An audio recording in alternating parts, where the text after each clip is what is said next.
His hands were still trembling when he set the phone down. Not from fear, but from the weight of what he'd just sacrificed. Ethan Walker had 15 minutes to make the interview that could change everything. 15 minutes to save his son's future. But the woman trapped beneath concrete, her eyes finding his through the dust and chaos.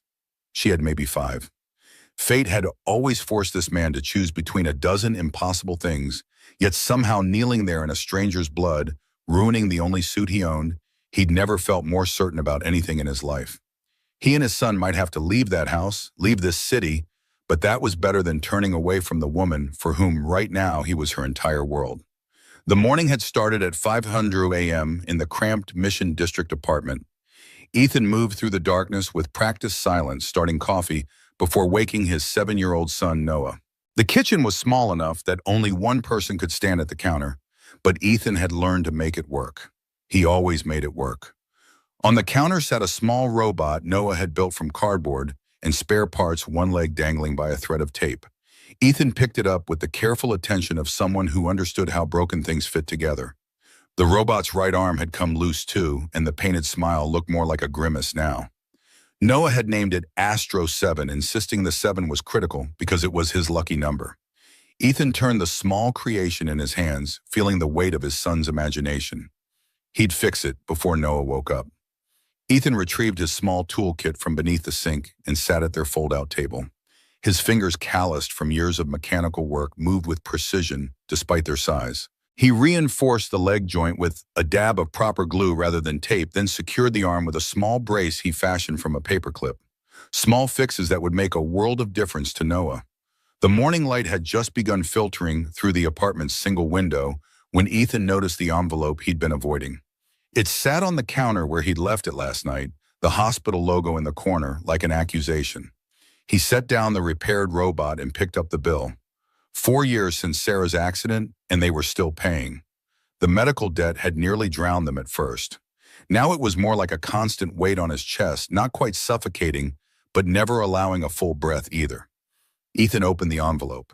His eyes scanned past the sympathetic language to the number at the bottom, and his stomach tightened. Behind that bill was another notice, this one from the bank. 60 days until they'd initiate foreclosure proceedings if he couldn't catch up on the mortgage. 2 months to find a way to keep the only home Noah had known since he was 3. But today could change everything. Today was the final interview at Montgomery Corporation, one of the biggest engineering firms on the West Coast. He'd already passed 2 grueling rounds competing against 200 other applicants. Now he was one of 5 finalists. The position would triple his current salary. It would mean Noah could have the life he deserved, not just the life they could afford.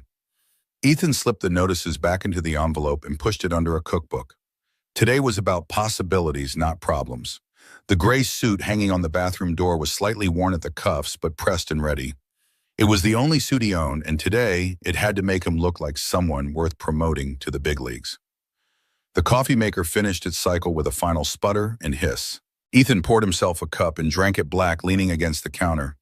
Through the thin walls, he could hear Mrs. Johnson next door already up and moving around. The elderly widow had been their neighbor since they moved in often, watching Noah when Ethan had to work late. She'd been Sarah's friend too, one of the few connections to his wife that remained vibrant, rather than painful. Ethan moved to Noah's small bedroom, the robot repaired and ready to return. His son slept sprawled across the bed, one arm dangling off the side, dark hair wild against the pillow. So much like Sarah, it sometimes caught Ethan off guard. The same determined set to his jaw, even in sleep, the same long eyelashes. He set Astro 7 on the nightstand and gently shook Noah's shoulder. Noah shuffled into the kitchen at 6:30, hair sticking up, eyes puffy with sleep. Ethan had scrambled eggs and toast waiting orange juice in the only uncracked cup they owned. Noah spotted the robot, immediately rushing to examine the repairs. "You fixed him." The tape kept falling off no matter how much I used. Ethan smiled at his son's delight. Astro 7 needed some professional engineering assistance. Just a little reinforcement at the joint points. The paperclip acts as a structural brace for the arm. Noah turned the robot carefully in his small hands, examining the fixes with serious concentration. "That's what I'm going to do too. Fix things and make them better. Just like you." The simple declaration lodged something sharp in Ethan's chest. His son's admiration was both gift and burden.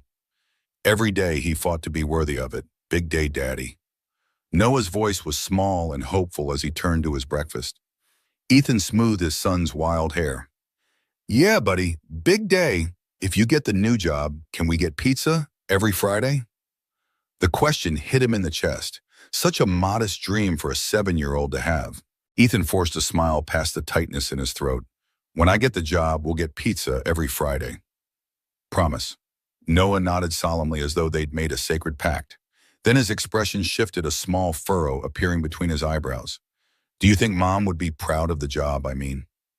The question came from nowhere, as they often did with Noah. Sarah had been gone 4 years, but she remained a presence in their daily lives. Not a ghost, but a foundation, someone they both measured themselves against in quiet moments. Ethan sat down beside his son.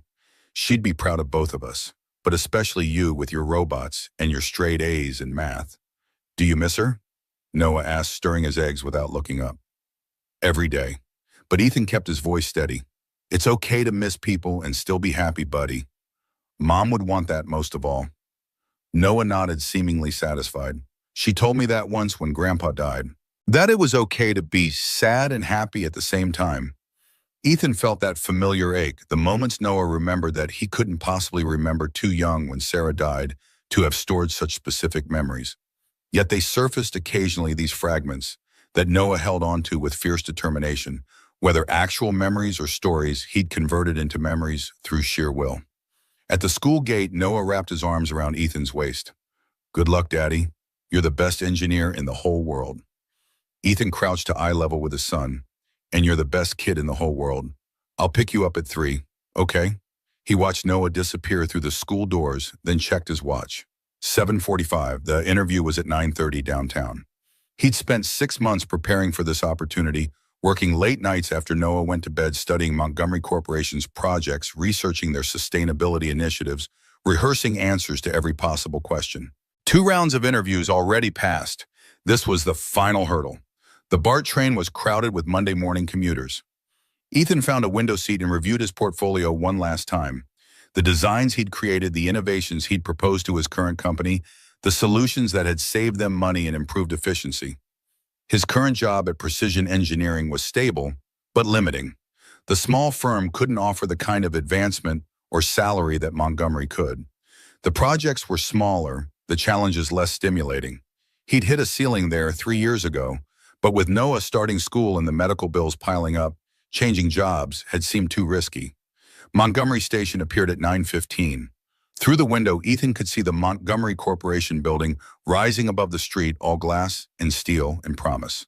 15 minutes to walk 2 blocks and climb to the 14th floor. 15 minutes until his life could finally shift towards something better. The doors opened. Ethan stepped onto the platform, portfolio clutched under his arm, mentally rehearsing his opening statement one more time. And then the world started shaking. At first, it felt like the train was still moving, some trick of momentum. But then the shaking intensified and the platform buckled beneath his feet. People screamed. Overhead lights swayed violently. Glass shattered somewhere in the distance, with a sound like 1,000 wind chimes breaking at once. Ethan grabbed a support column as his portfolio fell, papers scattering across the trembling concrete. Earthquake, 5.8 magnitude, they'd say later, the strongest San Francisco had felt in a decade. The shaking stopped as suddenly as it had started, leaving behind an eerie quiet broken only by distant sirens and people calling out to each other. Ethan's hands were shaking from adrenaline, from the primal response of a body reminded how fragile everything was. He looked at his watch, 9:20, 10 minutes to get to the interview. The building was still standing just 100 yards away. He could still make it if he ran. Ethan bent to gather his scattered papers, shoving them back into the folder with trembling fingers. And that's when he heard it. A sound that cut through all the other noise, quiet and desperate. Help. Someone please help. The voice came from an alley between 2 buildings, barely more than a whisper. Ethan froze, his hand still on his portfolio. He should keep walking, should get to that interview. 6 months of preparation, 2 rounds already passed. This was everything. But his feet carried him toward the alley before his brain could talk him out of it. There, half hidden behind a dumpster pinned beneath a concrete slab that had broken away from the building's facade, was a woman. She was maybe 35, wearing a black blazer now covered in dust and debris. Blood seeped from a gash on her forehead, and her left leg was trapped beneath the concrete at an angle that made Ethan's stomach turn. Her eyes found his through the settling dust, wide and terrified. "Please," she whispered. "I can't feel my leg." Ethan dropped his portfolio. He was moving before he could think, before he could calculate the cost. He knelt beside her, assessing the situation with the same methodical attention he brought to engineering problems. The concrete slab was maybe 200 pounds, resting on her shin. The blood flow suggested a bad break, possibly arterial. She needed help now, or she'd go into shock. "Okay," he said, keeping his voice steady even though his heart was hammering. "I've got you. You're going to be fine." Her eyes locked onto his face, holding onto it like a lifeline. "You should go. There's somewhere you need to be. I can see it in your face." "Nowhere important." Ethan lied and pulled out his phone to call 911. The operator's voice was harried, overwhelmed. Multiple emergencies across the city. Ambulances dispatched, but delayed. Could he stay with the victim? Could he provide first aid? Ethan looked at his watch. He turned 25. 5 minutes until the interview started. He thought about Noah's face at breakfast, asking about pizza on Fridays. He thought about the apartment they could barely afford, the bills stacking up, the chance he'd worked so hard for slipping away with every passing second. And then he looked at the woman trapped beneath the concrete, at her eyes that held his, like he was the only solid thing in a world that had just tried to shake itself apart. "I'm staying," Ethan told the operator. "Tell me what to do." He used his tie, that navy blue tie, the only one he owned, as a tourniquet, wrapping it tight above the wound. The woman cried out, and Ethan murmured apologies, anything to keep her conscious. He found pieces of wood in the alley and used them as levers, gradually lifting the concrete enough to pull her leg free. His suit jacket became a pillow. His dress shirt, torn into strips, became bandages. The woman drifted in and out of awareness. During a lucid moment, she tried to focus on his face. "What's your name, Ethan?" "Ethan Walker." "I'm Claire," she whispered. Then her eyes rolled back. Ethan held her hand, checking her pulse every 30 seconds, watching for the ambulance he could hear but couldn't see. He thought about the interview panel waiting 14 floors above them. He thought about the 6 months of preparation, the 2 rounds he'd fought through, the opportunity that was evaporating with every minute that passed. But he didn't let go of Claire's hand. The ambulance arrived at 9:55. By then, Ethan's shirt was soaked with blood that wasn't his, and his hands were covered in grime and concrete dust. The paramedics moved with efficient speed, loading Claire onto a stretcher, praising Ethan's quick thinking as they lifted her into the ambulance. Her eyes fluttered open one more time. She looked at him, really looked at him, as if committing every detail of his face to memory. Her lips moved, forming words he couldn't hear. "Thank you, maybe," or something else. Then the doors closed and she was gone. Ethan stood in the alley for a long moment, looking down at himself. His suit was ruined. His tie was somewhere in the ambulance. His shirt was destroyed. Blood on his cuffs, dust in his hair. He looked like a man who'd been through a war. He walked to the Montgomery Corporation building anyway. The lobby was chaos, people evacuating, security guards directing traffic. Ethan approached the reception desk where a harried woman was fielding phone calls. "I had an interview, 14th floor engineering position." "I'm late." She barely looked at him. "All interviews are canceled after the earthquake. You'll receive an email about rescheduling." "When I don't know, sir. We have to assess building safety first. Please evacuate with everyone else." Ethan nodded numbly and turned away. Outside, he found a bench 2 blocks away and sat down, still processing what had just happened. 6 months of work, 2 rounds of competition, and he'd missed the final interview for a stranger, for someone whose name he barely remembered. Claire. His phone buzzed. An email from Montgomery Corporation. "Dear Mr. Walker, due to today's earthquake, your scheduled interview has been canceled. We will not be rescheduling at this time. Thank you for your interest in Montgomery Corporation." Not rescheduling, not postponed, canceled. They'd already filled the position or decided on another candidate. He was out. Ethan sat on that bench until his hands stopped shaking, until the numbness gave way to something heavier. He thought about Noah waiting at school, expecting good news. He thought about their apartment, about staying in a job that barely paid enough, about never quite getting ahead, no matter how hard he tried. But mostly he thought about Claire's eyes, the way they'd held onto his, like he was saving the world instead of just one person. And he realized he'd made the only choice he could live with, the only choice that let him look his son in the face and teach him what it meant to be a good man. Even if being a good man meant losing everything else. When you have the choice between being right and being kind, choose kind. It was something Sarah used to say. Today he'd chosen kindness over opportunity. Sarah would have understood. He hoped Noah would too someday, though. He wouldn't burden his son with this story yet. Ethan walked to Noah's school, his ruined suit drawing stairs. He'd figure out the rest later. Right now, his son needed him. Noah burst through the school doors at 3 o'clock, backpack, bouncing eyes scanning for Ethan. When he spotted his father, his face lit up, then quickly shifted to confusion. "Daddy, what happened to your clothes?" Noah's eyes were wide with concern. "There was an earthquake downtown." "I'm fine, but things got a little messy helping out. Nothing to worry about." Noah studied him with that intense focus children sometimes have, seeing more than adults expect them to. "Did you miss your interview?" Ethan hesitated, then nodded. "I did, buddy. But it's okay. The whole building was evacuating anyway." He didn't mention the email, the finality of the cancellation. There would be time for that later, for adjusting expectations and making new plans. For now, he wanted to protect Noah from disappointment. "So no pizza Fridays." Noah's voice was small but matter-of-fact, already adjusting to reality with the resilience children often show. Ethan knelt down, ignoring the stains on his suit pants. "Hey, pizza Fridays are non-negotiable. We'll figure it out. Promise." Noah grinned, gap-toothed and beautiful. "Can we start this Friday?" "Absolutely." Ethan stood, taking Noah's hand. "What do you say we go home and change, then hit the park for a while?" The days after the earthquake blurred together. Ethan returned to his regular job at Precision Engineering, the same mid-sized firm with the same limiting salary. He didn't tell Noah about the canceled interview and the email that closed that door. Instead, he kept going, kept working, kept pushing forward, because that's what you did when giving up wasn't an option. The additional medical bill he'd been avoiding turned out to be the final notice before collection.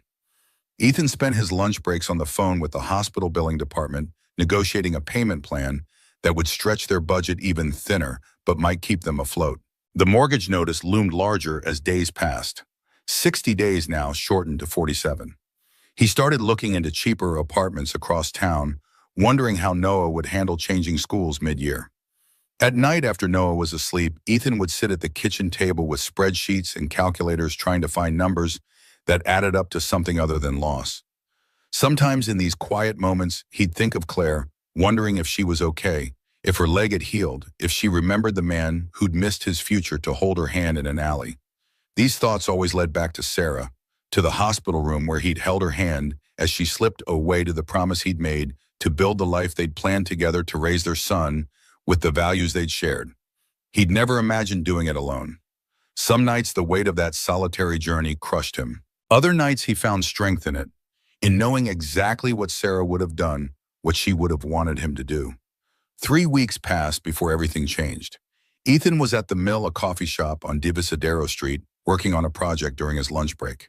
He came here sometimes when he needed to think, to escape the noise of the office. The place had good Wi-Fi and strong coffee, and the barista knew him well enough to start his order when she saw him walk in. He was focused on his laptop, troubleshooting a design flaw in a production line component, when someone sat down at the table next to his. He glanced up out of habit and felt his heart stop. It was her. Claire, the woman from the earthquake. She looked different now. Professional and polished, her hair styled, the gash on her forehead healed to a faint scar. She was walking with a slight limp, leaning on a cane, but she was alive and whole and sitting 5 feet away from him. Ethan stared, unable to look away. He'd thought about her often in the past 3 weeks, wondered if she was okay, if she'd recovered. But he'd never expected to see her again. Never expected this strange twist of fate. Claire was focused on her phone, didn't notice him watching. The barista called out a name for a drink order, and Claire stood, moving carefully on her injured leg. She reached for the cup. At the same moment, Ethan stood to stretch his legs, and they nearly collided. "Oh, I'm so sorry." Claire stepped back. Then she looked up at his face, and Ethan watched recognition dawn in her eyes. Her expression shifted from polite apology to shock, to something that looked almost like wonder. It's you. Hi, Ethan managed. How's your leg? Claire seemed to struggle for words. I've been looking for you for 3 weeks. The police couldn't find you. The security footage was too blurry. I didn't know your name, couldn't remember. She stopped, pressing a hand to her chest. You saved my life. I just helped until the ambulance came. No, Claire's voice was firm. You saved my life, and then you disappeared. She gestured to an empty table. Can we talk? Please, they sat, and Claire told him what the doctors had said. How if Ethan hadn't stopped the bleeding, hadn't kept her conscious, she likely wouldn't have made it. How she'd spent 3 weeks asking everyone, paramedics, police, hospital staff, trying to find the man in the gray suit who'd pulled her from the rubble. I wanted to thank you. Claire's eyes were bright with emotion. But more than that, I wanted to understand. You were dressed for something important. I remember that even through the pain. You had somewhere to be. An interview, Ethan admitted. Final round at Montgomery Corporation. I'd passed 2 rounds, worked for 6 months to get there. It was a big opportunity. Claire's expression changed, something shifting behind her eyes. Montgomery Corporation, yeah. They canceled it after the earthquake. Didn't reschedule. Ethan tried to keep his voice neutral, but some of the disappointment must have leaked through. What's your full name? Claire asked quietly. Ethan Walker. Why? She closed her eyes for a long moment, and when she opened them, they were bright with unshed tears. Ethan. I'm Claire Montgomery. I'm the HR director at Montgomery Corporation.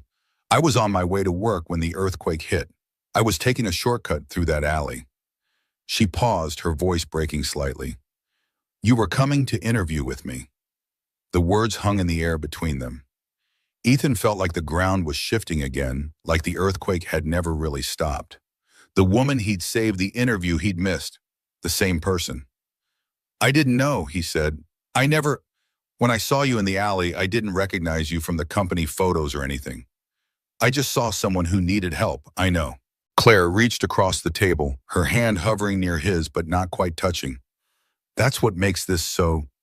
She broke off, shaking her head.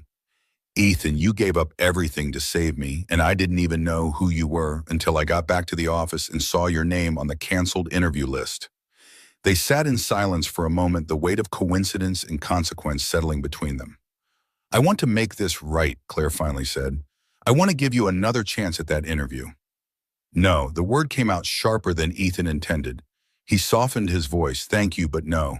I appreciate it, but I can't accept that. Why not? You earned that interview. You competed through 2 rounds. The earthquake cost you an opportunity you deserved. Maybe. Ethan leaned back in his chair.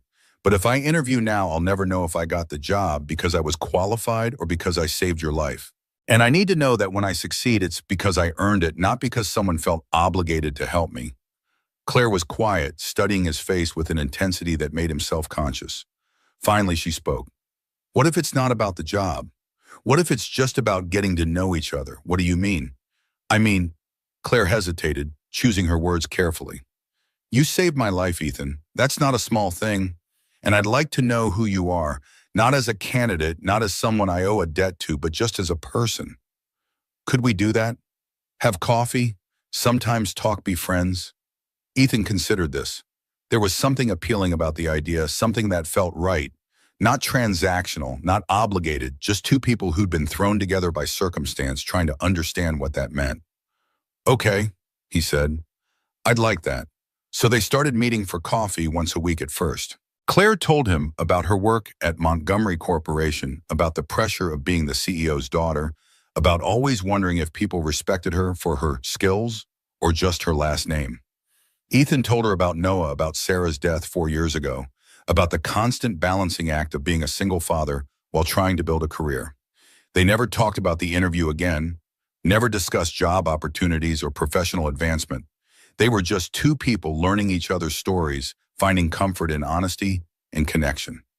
Claire was different from anyone Ethan had met since Sarah died. She listened with her whole body, asked questions that pushed past surfaces, remembered details from previous conversations. She didn't offer empty sympathy about his widowhood, but engaged with his grief as part of who he was, not something to be fixed or avoided. In turn, Ethan found himself genuinely interested in Claire's world, so different from his own with its corporate politics and family legacy expectations. She was brilliant at her job despite the whispers about nepotism that followed her. She fought twice as hard to prove herself because of her last name, not in spite of it. Their coffee meetings became longer, more frequent. Sometimes they'd walk after Claire testing her healing leg through Golden Gate Park or along the Embarcadero. They developed the comfortable shorthand of friends, inside jokes, favorite spots, the ability to pick up conversations where they'd left off days before. 4 weeks after their reunion at the mill, Claire asked about Noah. You talk about him all the time, but I feel like I know this little person I've never met. Would it be okay if I met him sometime? The question caught Ethan off guard. His friendship with Claire had existed in a separate compartment from his life with Noah. The idea of those worlds overlapping made him both nervous and curious. I'd like that. Noah's been asking about you too, the mysterious coffee friend who keeps stealing his dad on Saturday mornings. They arranged to meet at Dolores Park that weekend. Noah was uncharacteristically quiet on the walkover, clutching Astro 7 in one hand and Ethan's fingers in the other. What if she doesn't like robots? Noah finally asked as they approached the park. Everyone likes robots, buddy. Besides, Claire is smart. She'll recognize how advanced Astro 7 is. But what if she doesn't like me? The real question emerged small and vulnerable. Ethan stopped walking, crouching down to Noah's level. That's impossible. You're the most likable person I know. But even if that somehow happened, which it won't, it wouldn't change anything between you and me. Okay. Noah nodded, but his grip on both the robot and Ethan's hand tightened. Claire was already at the park, sitting on a bench near the playground. She waved when she spotted them, her smile wide and genuine. Ethan felt Noah tense beside him. Claire stood as they approached, leaning slightly on her cane. She wore jeans and a casual sweater instead of her usual business attire, her dark hair loose around her shoulders. You must be Noah. She smiled, her eyes warm. Your dad has told me so much about you. Is that Astro 7? I've heard he's quite the advanced model. Noah's eyes widened. You know about Astro 7? Claire nodded seriously. Your dad mentioned he helps with structural braces and joint reinforcement. Very impressive engineering. Noah's entire demeanor changed. He held up the robot proudly. I designed him myself. Dad helps with the hard parts. That's exactly how the best engineering teams work. Claire's voice was sincere without the condescension adults often use with children. My father and I restored an old motorcycle together when I was about your age. He did the engine work, but I designed the new paint job and helped rewire the headlight. You fixed a real motorcycle. Noah was clearly reassessing. Claire, his initial wariness giving way to interest. We did. It took almost a year working weekends. Claire smiled at the memory. Sometimes the hardest projects are the most worthwhile, like Astro 8, Noah said thoughtfully. I've been designing him, but the schematics are complicated. Maybe I could see these schematics sometime, Claire suggested. I'm not an engineer like your dad, but I've picked up a few things. Noah considered this offer with serious deliberation. Then decisively, do you want to see the playground? They have a really good rocket ship slide. I would love that. Lead the way. Ethan watched as his son took Claire's free hand, the one not holding her cane, and pulled her toward the playground, already chattering about his rocket ship design improvements. Something tight in his chest loosened at the sight. The afternoon unfolded with unexpected ease. Noah showed Claire every feature of the playground, offering running commentary on the engineering flaws and potential improvements. Claire listened with genuine interest, asking questions that delighted Noah with their seriousness. They built a sand fortress together while Ethan watched, struck by how naturally they interacted, as if they'd known each other much longer than an afternoon. Later, as Noah raced to the swings with another child he'd befriended, Claire turned to Ethan. He's incredible. Smart, thoughtful, creative. You've done an amazing job with him. Thanks. I can't take all the credit. She laid the foundation. I'm just trying to build on it. Claire's eyes were kind. She must have been remarkable. She was. Ethan felt the familiar ache duller now than it once had been. Some days I see so much of her in him that it's startling. Other days I see parts of him that are entirely his own, and I wonder what Sarah would think of this person he's becoming. I think she'd be proud, Claire said softly, of both of you. They sat in comfortable silence, watching Noah pump his legs on the swing, his face tilted toward the sky with pure joy. After a moment, Noah called out, Dad, watch how high I can go. Ethan raised a hand in acknowledgement. Be careful, buddy. What happened to your forehead? Noah's attention had shifted to Claire, his eyes fixed on the faint scar at her hairline, a souvenir from the earthquake. Claire touched the mark self-consciously. I was hurt during the earthquake a few weeks ago. A piece of building fell. Noah's swing slowed as he considered this. Were you scared? Very scared, Claire admitted, until your dad found me. He helped me until the ambulance came. He's quite the hero, your dad. Noah's eyes widened, shifting from Claire to Ethan and back again. You're the lady from the earthquake, the one Dad helped, instead of going to his interview. Ethan felt a jolt of surprise. He'd never told Noah those details had kept the story vague and focused on the evacuation. Claire looked equally startled. You know about the interview, Noah nodded solemnly. I heard Dad talking to Mrs. Johnson next door. He missed a really important meeting to help someone hurt in the alley. That was you. That was me, Claire confirmed, her voice soft. Your dad saved my life. Noah's face transformed with understanding and something like pride. That's why we still have pizza Fridays even though Dad didn't get the new job. Because helping people is more important than money. Ethan felt something catch in his throat. The simplicity of his son's understanding, the clarity of values he hoped he was instilling. Exactly right.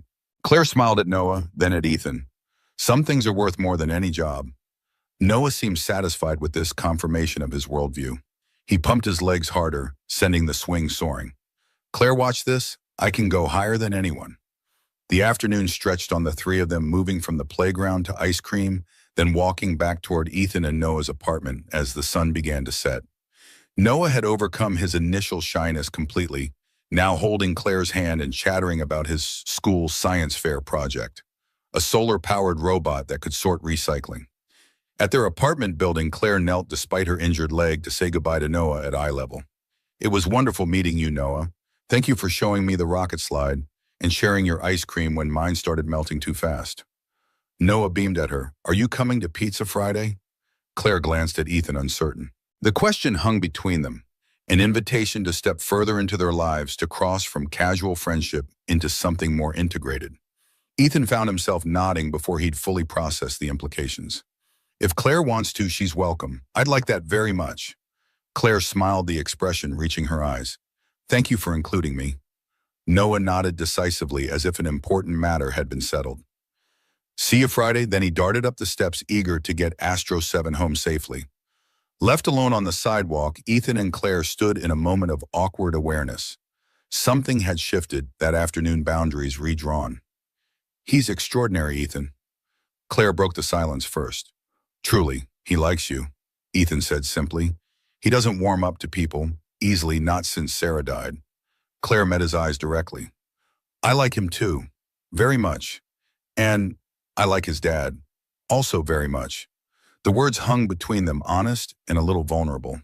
Ethan felt something flutter in his chest, possibility, fear, hope, all tangled together. I like you too, Claire Montgomery, more than I expected to. She smiled, something soft and private. I should go, but I'll see you Friday.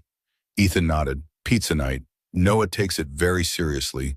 Be prepared for debates about toppings. I'll come ready to negotiate. She touched his arm briefly, then turned to go, her cane tapping lightly on the sidewalk. Ethan watched her walk away, feeling like something important had just happened, though he couldn't quite name what it was. Inside, he found Noah already in the living room, deep in conversation with Astro 7 about the day's adventures. She's nice, Dad, Noah announced without looking up. And she knows about robots. She is nice. Ethan agreed, wondering at the simple way children cut through complexity to essential truths. And she does know about robots. Later that night, after Noah was asleep, Ethan sat at the kitchen table with the usual stack of bills. The mortgage notice seemed to glow ominously in the dim light. 42 days now. He'd called the bank that morning, explored options for loan modification, but his debt-to-income ratio was too high for them to offer meaningful help. Yet despite the financial pressure, despite the uncertainty about where they might be living in 2 months, Ethan felt a strange sense of peace. Today had been good. Watching Noah and Claire together, seeing his son's easy acceptance of her, feeling the quiet possibility growing between them all. Whatever happened with the house, with his job, they would find a way forward. They always did. His phone buzzed with a text from Claire. Thank you for today. Noah is a gift. Sleep well. Ethan smiled at the simple message. He typed back, "Thank you for making him feel special. He couldn't stop talking about you after you left." Three dots appeared then. "The feeling is mutual. See you Friday. Sweet dreams, Ethan." He set the phone down, still smiling. Sweet dreams indeed. Friday arrived with Noah in a state of barely contained excitement. He'd spent the week mentioning Claire at random intervals. "Do you think Claire likes pepperoni? And should I show Claire my school project? And does Claire have any kids?" Each question revealing his growing attachment to this new person in their lives. Ethan had answered patiently, navigating his own mix of emotions about Claire's increasing presence. There was guilt. Was it disloyal to Sarah to feel this pull towards someone else? There was fear. What if this friendship evolved and then fell apart, hurting Noah in the process? And beneath it all, there was a current of anticipation he hadn't felt in years. The simple pleasure of looking forward to seeing someone. Claire arrived at 6 bearing a small gift for Noah. A book about robots throughout history. Noah's delight was immediate and vocal, showing Claire his favorite pages as Ethan ordered the pizza. The evening flowed with surprising ease, the three of them finding a rhythm together that felt both novel and somehow familiar. As they ate, Noah peppered Claire with questions about her job, her favorite robots, whether she'd ever built anything. Claire answered each query with thoughtful attention, never dismissing or deflecting. "My dad is really good at fixing things," Noah announced between bites of pizza. "He can fix anything. Cars, robots, the sink when it leaks.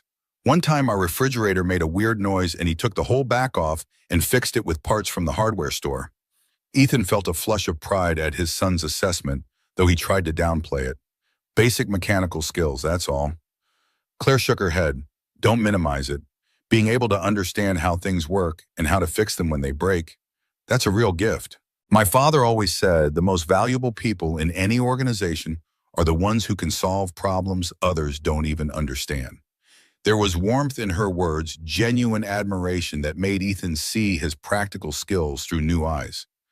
Not just making do with what he had, but a genuine talent worth recognizing. After dinner, Noah insisted on showing Claire his room. The space posters on the walls, the bookshelf filled with science books, the workbench in the corner where he built his robots.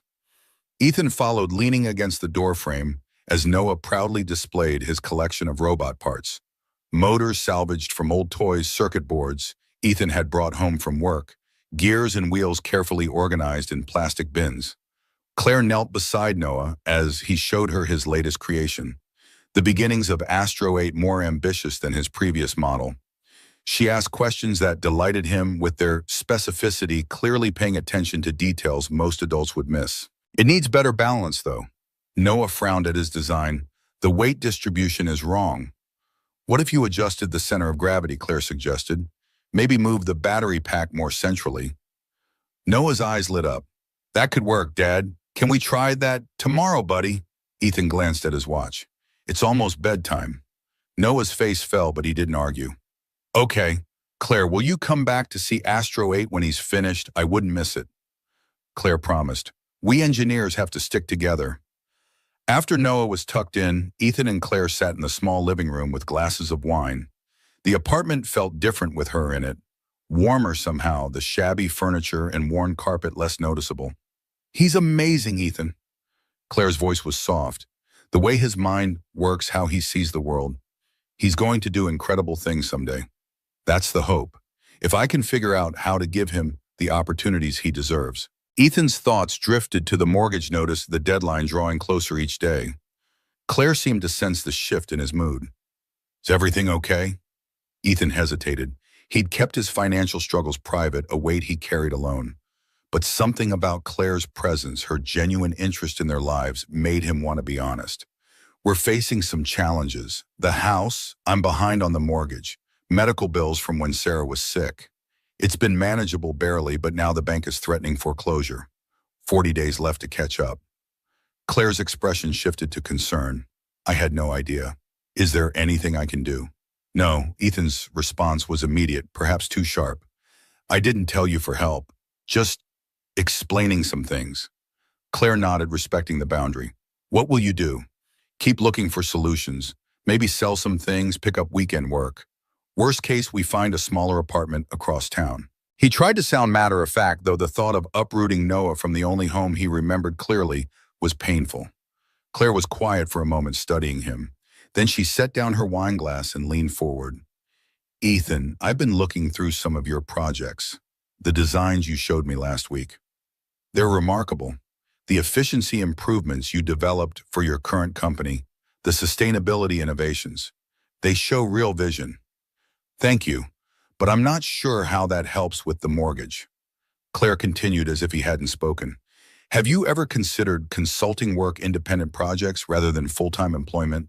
With your expertise in mechanical engineering and process improvement, you could offer specialized services to multiple companies. The idea wasn't entirely new. Ethan had daydreamed about starting his own firm someday, being his own boss, choosing projects that excited him. But it had always seemed like a distant possibility, something for someday when they were more financially stable. I've thought about it, but starting a business takes capital, connections, time to build a client base. I can't risk Noah's stability on something that might take years to become profitable.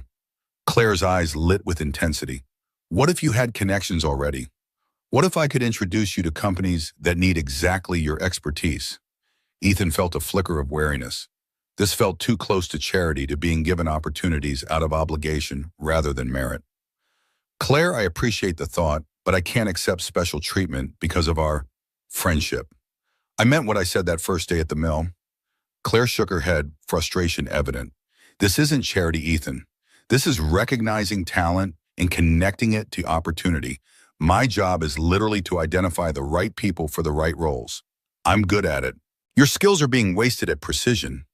You know it, I know it. Why not let me make some introductions? Because Ethan paused, trying to articulate the complex tangle of pride, fear, and principle that made him hesitate. Because I need to know that whatever success I have, I earned it. For myself, for Noah. Not because someone felt they owed me. Claire's expression softened. What if it's not about owing? What if it's about seeing potential and wanting to help it flourish? Isn't that what you do for Noah every day? Create opportunities for his talents to grow. The comparison struck Ethan silent. He'd never thought of it that way. Just think about it. Claire gathered her purse, preparing to leave. No pressure, no obligation. But don't dismiss possibilities because of pride, Ethan. Noah deserves to see his father's talents recognized just as much as you want to see his flourish. She left him with those words echoing in his mind, challenging assumptions he'd held firmly for years. The apartment felt emptier after her departure, the silence heavier. Ethan moved through his nightly routine on autopilot, checking locks, turning off lights, looking in on Noah one last time. His son slept peacefully. Astro 7 clutched in one hand the new robot book from Claire open beside him. In sleep, Noah looked so much like Sarah, the same curve to his cheek, the same dark eyelashes against skin. What would Sarah think of Claire? Of this opportunity? Of his hesitation? He could almost hear her voice, practical and loving. Pride doesn't keep a roof over your heads, Eth. And accepting help isn't the same as being helpless. Ethan sat at the kitchen table long after he should have been sleeping, turning over possibilities in his mind. Starting his own consulting business had always been a someday dream. Maybe someday had arrived in an unexpected form, wrapped in an earthquake, in a chance meeting, in a woman who saw value in his skills when he'd started to doubt them himself. By morning, he'd made his decision. He texted Claire over coffee. I'd like to hear more about those connections, not for charity, for Noah, for myself, because maybe you're right about potential. Her response came quickly. For potential, lunch today, I know some people you should meet. And so began the next chapter, unexpected and unplanned. A path that opened from the rubble of an earthquake and led somewhere he couldn't yet see, but somehow felt right to follow. After texting Claire with his decision, Ethan's life transformed with dizzying speed. He spent that evening researching business registration requirements, legal structures, and insurance needs for engineering consultants.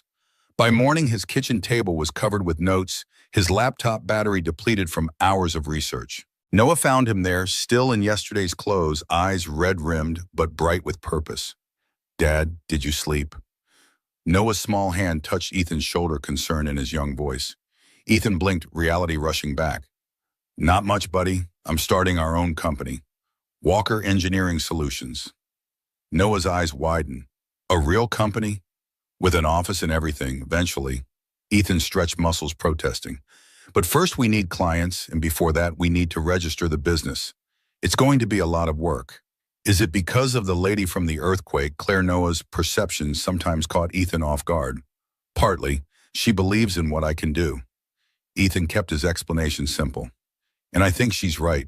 I've been fixing other people's problems for years. Maybe it's time to do it on my own terms. Noah nodded solemnly, processing this shift in their world. Can I help? I could be the robot division. Ethan laughed, ruffling his son's already disheveled hair. Absolutely. The robot division is all yours. Now how about breakfast before school? Over the next 2 weeks, Walker Engineering Solutions took shape. Ethan filed the necessary paperwork, opened a business bank account, and created business cards with a simple geometric logo. Each night after Noah's bedtime, he refined his portfolio website, showcasing projects he'd led at Precision Engineering, emphasizing the efficiency improvements and cost savings he'd achieved. Claire proved to be more than just a source of potential contacts. She became a sounding board, reviewing his business plan with the sharp insight of someone who'd grown up watching her father build Montgomery Corporation. Her suggestions were practical, specific, and delivered with a confidence that bolstered Ethan's own. You've undersold yourself on your consultation rates, she pointed out during an evening strategy session, Noah already asleep. The going rate for someone with your expertise is at least 30% higher. Ethan hesitated. I want to be competitive. Get my foot in the door. Claire's gaze was steady. There's competitive, and then there's undervaluing your worth. Companies don't respect consultants who charge too little. They assume the quality matches the price. The observation challenged Ethan's instinct to play it safe. Maybe you're right. It's just, I've never had to put a dollar value on my own abilities before. Claire's smile softened. That's the hardest part of striking out on your own. But remember, you're not just selling your time. You're selling years of experience, problem-solving skills, and the ability to see solutions others miss. When the first meeting with Evergreen Manufacturing was scheduled, Ethan's confidence wavered despite Claire's assurances. The night before, he stood before the bathroom mirror, adjusting a new tie that replaced the one lost in the earthquake. His reflection revealed the strain of the past weeks. The late nights building his business while maintaining normalcy for Noah, the weight of responsibility pressing heavier now that he'd left the security of regular employment. His phone buzzed with a text from Claire. Remember, they need your expertise more than you need their contract. You've got this. Ethan smiled at her uncanny ability to sense his moments of doubt. In the few short weeks since their reunion at the mill, Claire had become integral to his life in ways he couldn't have anticipated.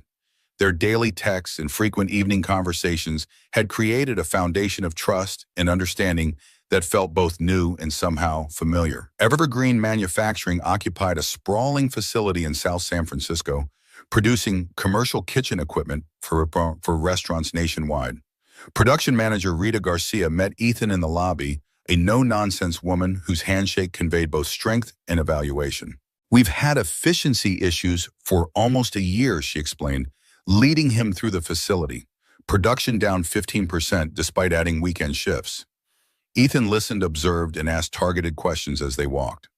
Within 30 minutes, his trained eye had identified 3 likely problems: an inconsistently operating conveyor motor, poorly arranged workstations causing unnecessary movement, and a quality control bottleneck.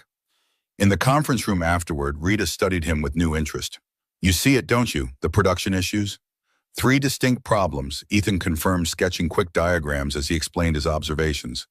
The conveyor motor's variable speeds are creating downstream timing issues. Your QC station layout forces operators to physically turn around for each inspection, adding seconds that multiply across hundreds of units. And the workstation configuration adds approximately 12 unnecessary steps per production cycle. Rita's eyebrows rose. We've had 2 consultants through here already. Neither pinpointed these issues. I've been solving these kinds of problems for 8 years. They follow patterns once you know what to look for. We need a formal proposal. Rita's decision was clearly made. Detailed analysis, recommended solutions, timeline, and costs. How quickly can you provide that? Ethan calculated mentally. Additional measurements needed solution development materials and labor pricing. 3 days. Perfect. Rita's handshake sealed their verbal agreement. Welcome to Evergreen, Mr. Walker. Assuming your proposal isn't outrageous, I think we have a deal. In his car afterward, Ethan called Claire, adrenaline making his voice unsteady. They want a proposal. They actually want a proposal. Claire's laugh bubbled through the phone. Of course they do. You're exactly what they need. What did I tell you? The Evergreen proposal consumed Ethan's next 3 days. He returned twice for additional measurements and timing studies, photographing layouts and process flows. Each night after Noah slept, Ethan worked until exhaustion forced him to stop detailing issues and designing solutions that would increase efficiency with minimal disruption to current operations. When he delivered the final proposal, Rita reviewed it immediately, asking pointed questions that Ethan answered with growing confidence. At the end, she nodded once and slid a contract across the table. We'd like you to start immediately. Just like that, Walker Engineering Solutions had its first client. The contract wasn't enormous, a 3-month project with clear deliverables, but it was legitimate, and more importantly, it was his. That evening, Ethan and Noah celebrated with pizza on a Wednesday, breaking their Friday tradition in honor of the special occasion. Noah studied Ethan across the pizza box, eyes serious despite the celebration. Does this mean you won't be working at your old job anymore? That's right, buddy. I'll be working for our own company now. For different clients, solving different problems. Noah considered this, clearly processing the implications. Will you be home more or less? The question struck Ethan's heart. It was the consideration that had kept him awake many nights. How to balance building a business with being present for Noah. Different, not less. Some days I'll need to be at client sites. Other days I can work from home. But I promise you're still my priority. Always. Noah nodded, accepting this assurance with a child's trust. Can I help with the robot company? Ethan smiled at the misunderstanding. It's an engineering company, not specifically robots. But yes, I could definitely use an assistant engineer for certain projects. Noah beamed pride, straightening his small shoulders. I can be in charge of the robot division when we expand. Definitely. When we expand. Ethan ruffled his son's hair, grateful for his ability to see possibilities rather than obstacles. The next morning, Ethan submitted his resignation to Precision Engineering. His supervisor received the news with a mixture of regret and understanding. You've been underutilized here for years, Ethan. We'll miss you, but this is the right move. As he cleared out 8 years of accumulated files and personal items, Ethan experienced a bittersweet melancholy. Precision had been his safe harbor after Sarah's death. Predictable work that allowed him to focus on Noah while grief consumed his remaining energy. But safety had gradually become stagnation. The earthquake meeting, Claire starting his own business, these disruptions had awakened something dormant in him, a hunger for challenge he'd forgotten he possessed. Claire celebrated his new beginning by helping transform their spare bedroom into a temporary office. She arrived on a Saturday morning with office supplies, a second-hand drafting table found at a university surplus sale, and an ergonomic chair she claimed was gathering dust in Montgomery Corporation's storage. You shouldn't be spending your money on my business, Ethan protested as they assembled the desk. Claire rolled her eyes. First, it's barely any money. Second, I'm investing in a promising startup. Third, and most importantly, I want to. The ease with which she integrated herself into their lives continued to surprise Ethan. She had an innate understanding of boundaries, never pushing too far or too fast, creating her own relationship with Noah rather than trying to fill Sarah's absence. Noah responded with growing attachment, looking forward to Claire's visits and including her in his elaborate robot engineering plans. By the 3rd week of the Evergreen project, Walker Engineering Solutions had established a productive rhythm.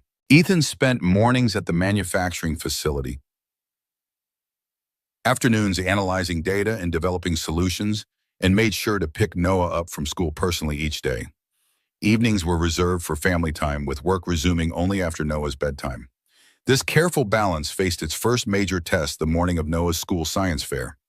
Ethan had blocked the entire morning in his schedule, helping Noah practice his presentation over breakfast. His son wore his special Future Engineer t-shirt, nervously explaining how his solar-powered sorting robot worked. The science fair starts at 9, but my presentation is at 10, Noah reminded him. You'll be there, right? Wouldn't miss it for anything, buddy. Ethan promised helping Noah load his project into a protective box. At 7:15, Ethan's phone rang. Rita Garcia from Evergreen, her voice tight with barely controlled panic. The conveyor system had failed completely overnight. Production was at a standstill, costing the company thousands of dollars each hour. "We need you here immediately." Her tone left no room for negotiation. Ethan glanced at Noah, now carefully arranging his project components for transport. The presentation wasn't until 10 hours. If he left immediately, he might be able to get Evergreen running again and still make it back in time. "I'll be there in 30 minutes, he assured Rita, then knelt beside Noah. "Buddy, there's an emergency at Evergreen. Their machines stopped working and I need to go fix them. But I'll be back in time for your presentation, I promise." Noah's face fell slightly, but he nodded with the resilience of a child accustomed to the compromises of having a working parent. "It's okay, Dad. They need you to fix their robots. Not robots, but close enough." Ethan pressed a kiss to his forehead. "Mrs. Johnson will walk you to school. I'll meet you in the gymnasium at 10. The situation at Evergreen was worse than described. Not just mechanical failure, but a complete system shutdown following an overnight power surge. Ethan worked frantically, bypassing damaged components and rewiring essential connections. At 9:30, he was elbow deep in the control panel when Rita appeared at his shoulder. How much longer? Ethan wiped sweat from his forehead, leaving a smudge of grease. 2 hours minimum. I need to rebuild this entire control sequence. Rita's expression hardened. We can't wait that long. We need partial production running now. Ethan checked his watch, 9:35. Noah would be setting up his display, arranging his robot, just so practicing his explanation. The gymnasium would be filling with parents and teachers. And Ethan was 20 minutes away, covered in grease, with hours of work ahead. His phone vibrated with a text. From Claire. "Where are you? Noah's looking for you." Ethan's stomach dropped. He'd promised Noah. After so many accommodations to the demands of work, this was supposed to be different. His own business was supposed to mean more control, not less. Rita waited for an answer, production workers standing idle behind her, the cost of downtime ticking upward with each passing minute. This was the moment, the impossible choice between professional obligation and personal promise, between a client who could determine his fledgling business's survival and the son who was the reason for everything. Ethan made his decision. I need 2 hours to fix it properly, but I can get you partial production in 30 minutes, enough to run the basic line while I attend my son's school event. Then I'll come back and complete the repairs. Rita's face registered surprise, then calculation. 30 minutes for partial capacity. Can you guarantee that? Yes. Ethan was already turning back to the control panel, fingers moving with new urgency. I guarantee it. 28 minutes later, the conveyor lurched to life, running at reduced speed but functional. Ethan closed the control panel, hands still stained with grease despite his attempts to clean them. I'll be back in 90 minutes to finish the job. He told Rita, already backing toward the door. What I've done is a temporary bypass that will hold until then. Rita nodded, professional respect in her eyes. The science fair. Go. We'll manage. Ethan raced to his car, checking his watch. 10:15. He was already late. The drive to Noah's school took 12 frantic minutes. He sprinted to the gymnasium, still in his work clothes, grease stains visible on his cuffs. Inside, the space buzzed with activity. Proud parents moving between displays, teachers judging, projects, excited children explaining their work. Ethan scanned the rows of tables looking for Noah. He found his son's display. The solar-powered robot perfectly arranged, the poster board neatly labeled in Noah's careful handwriting. But no Noah. Panic surged until he spotted them across the gymnasium. Noah and Claire, heads bent together beside someone else's volcano display. Claire's hand rested lightly on Noah's shoulder as he explained something to her, his expression animated despite Ethan's absence. Ethan moved toward them, relief and guilt competing in his chest. Noah spotted him when he was halfway across the gym, his face lighting up with surprised delight. Dad, you made it. Noah launched himself forward, colliding with Ethan's legs in a fierce hug. Claire said you got stuck fixing an emergency, but you came anyway. Ethan knelt, embracing his son properly, not caring about the grease stains that might transfer to Noah's special t-shirt. I promised, didn't I? I'm sorry I'm late. Had to get a factory running again. Claire approached more slowly, her expression a mixture of relief and something harder to interpret. Noah's project is amazing, Ethan. The solar calibration system he designed is genuinely innovative. I've been waiting to show you. Yeah, Noah tugged Ethan's hand, pulling him toward their display. The judges already came by, but I can show you how it works. The next 45 minutes passed in a blur of proud fatherhood as Noah demonstrated his project, explained his methodology, and introduced Ethan to his science teacher. Throughout it all, Claire stayed nearby, occasionally adding a comment or asking Noah a question that let him elaborate on technical aspects he was particularly proud of. When the awards were announced and Noah received honorable mention for innovation, his face glowed with pride as he looked to both Ethan and Claire for approval. It wasn't until they were walking Noah back to his classroom that Ethan had a moment alone with Claire. "How did you know?" he asked quietly, watching Noah skip ahead of them down the hallway. Claire's expression was carefully neutral. "I called Mrs. Johnson this morning to arrange dropping off a book for Noah. She mentioned you had had an emergency at Evergreen. I thought Noah might need some support just in case." The implication hung in the air. In case Ethan didn't make it, in case work took precedence, and in case Noah faced disappointment alone. The fact that she'd anticipated this possibility, had stepped in without being asked, created a complicated tangle of emotions in Ethan's chest. Gratitude, defensiveness, and something deeper he wasn't ready to name. "Thank you for being there for him." The words felt inadequate. Claire's eyes met his, direct and unflinching. "I didn't do it for you, Ethan. I did it for Noah. He's a remarkable child who deserves to have people show up for him." The gentle rebuke stung precisely because it echoed Ethan's own self-criticism. He had shown up but late, distracted, still half-focused on the problem, waiting at Evergreen. Claire had been fully present from the start. "I know. I'm trying to figure out how to balance everything. The new business, being a good father, making ends meet. Sometimes it feels like I'm failing at all three simultaneously." Claire's expression softened. "You're not failing, Ethan. You're human, and you're doing this alone, which makes it 3 times harder. Maybe it's time to consider that accepting help doesn't make you less of a father. It might make you a better one." Before Ethan could respond, they reached Noah's classroom. His son turned, beaming at both of them. "Are you coming back to see me after school?" This directed at Claire with the unself-conscious directness of childhood. Claire glanced at Ethan, seeking permission or guidance. He nodded slightly, surprising himself with how much he wanted her to say yes. "I'd love to." Claire smiled at Noah. "But your dad might need to finish his emergency repair work." Noah considered this complication. "Maybe you could come to our house after. We could work on Astro 8 while Dad fixes the factory." The casual inclusion of Claire in their evening plans, the easy assumption that she belonged in their home even when Ethan was absent, it marked a shift Ethan hadn't fully registered until this moment. Claire had become part of their lives, not just his. The realization was both warming and terrifying. Claire looked to Ethan again, leaving the decision to him. The right answer emerged with surprising clarity. "That sounds perfect. I need to finish at Evergreen, but I shouldn't be more than a couple hours. You two can get started on Astro 8, and I'll join when I'm done." Noah's face lit up with delight at this arrangement. "Yes, Claire, you can help me with the balance problem we talked about." As they said goodbye to Noah and walked back toward the parking lot, a new understanding hummed between them. Something had shifted, boundaries redrawn without explicit discussion. "I'll pick up dinner on my way to your place," Claire said as they reached her car. "Any request?" The domesticity of the question, its comfortable assumption of shared space and time, caught Ethan off guard. For a moment, he could almost imagine a different life. One where such arrangements were routine rather than exception, where Claire's presence was a constant rather than an occasional gift. "Noah will want pizza to celebrate his honorable mention." Claire laughed. "It's not Friday. Special occasions warrant schedule adjustments." This was Noah's rule, established early in their Pizza Friday tradition. "Pizza it is, then." Claire's smile held a warmth that lingered as she drove away.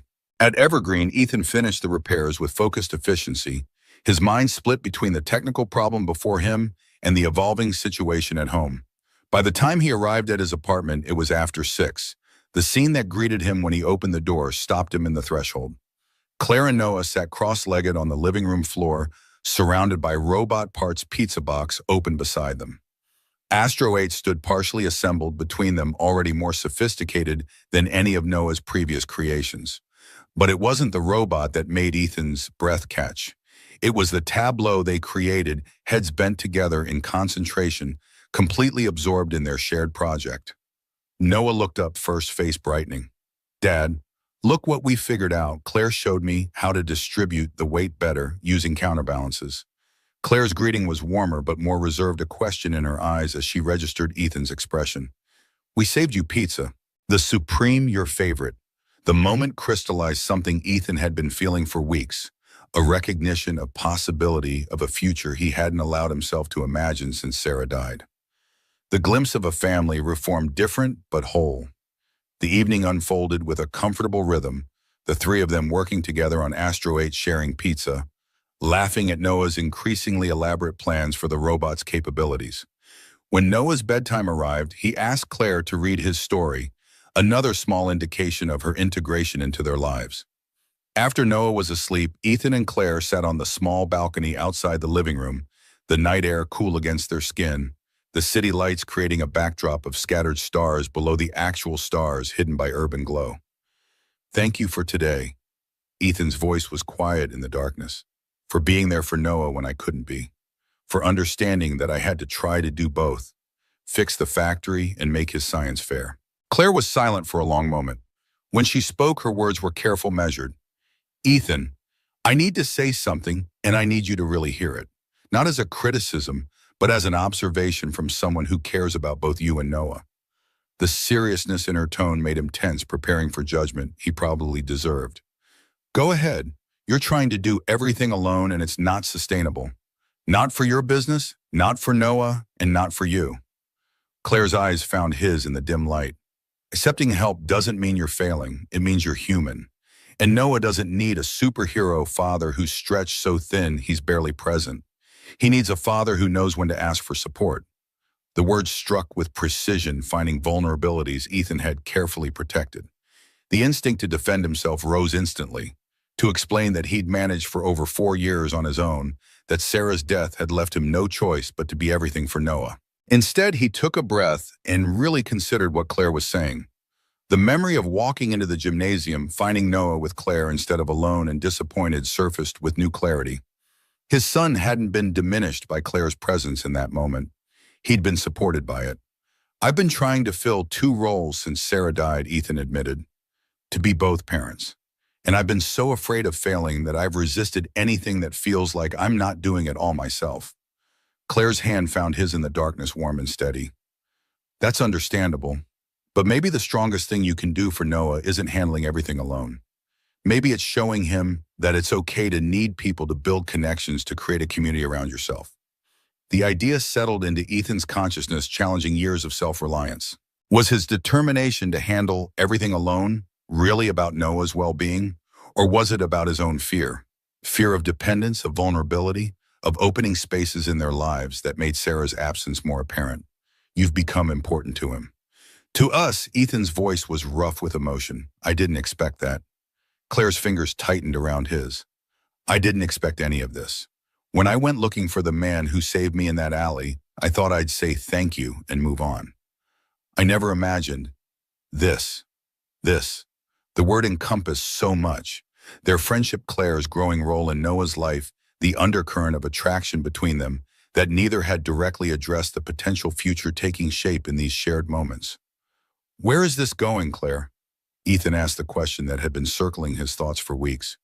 "Between us, I mean." Claire didn't pretend to misunderstand. "I don't know," she answered honestly.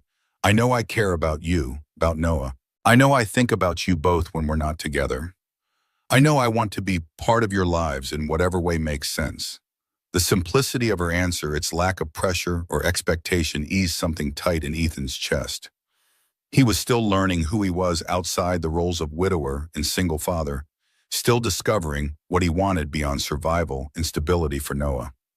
Claire seemed to understand this, to offer connection without demanding definition. "I care about you too." Ethan's admission felt like stepping onto uncertain ground. "It's been a long time since I've felt this way about anyone. Since Sarah. And I'm not always sure what to do with it."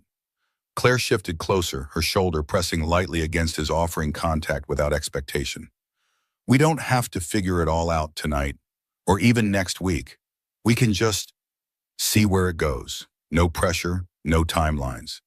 The permission to move slowly to honor his own process of healing and opening felt like a gift. Ethan turned to look at her profile in the dim light, the curve of her cheek, the slight upturn of her nose, the scar at her hairline from the earthquake that had brought them together.